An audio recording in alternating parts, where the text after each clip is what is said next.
ఒక తోబుట్టు తన పుట్టింటికి వస్తే ఎట్లుంటుంది అంటే వైబ్స్ ఒక లక్ష్మీదేవత తిరిగినట్టు ఉంటుంది. తను పండుగ రోజే కాదు, ఎప్పుడు వచ్చినా అదే వైబ్స్ ఉంటాయి. అలాంటి తోబుట్టును డబ్బుతో పోల్చకండి. తనకు ఎంత ఇచ్చినా తక్కువే. తను పోగొట్టుకున్న స్వతంత్రాన్ని తిరిగి పొందేది తన పుట్టింట్లోనే. అలాంటి తోబుట్టును పరాయి వారిలో చూడకండి. మన అమ్మ తర్వాత అమ్మ లాంటి తోబుట్టు మనసుని ఎప్పుడు బాధ పెట్టకండి, నొప్పించకండి.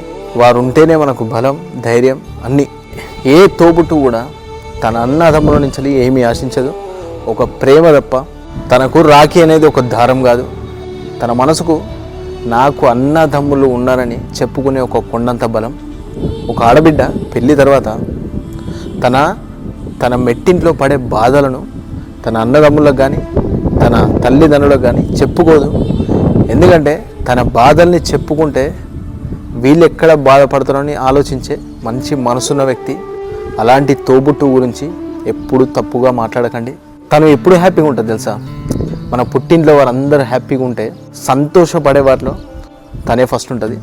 అలాంటి ఆడపడుచు కంట్లో కన్నీళ్ళు రాకుండా చూసుకోవడం మనందరి బాధ్యత. హ్యాపీ రక్షాబంధన్.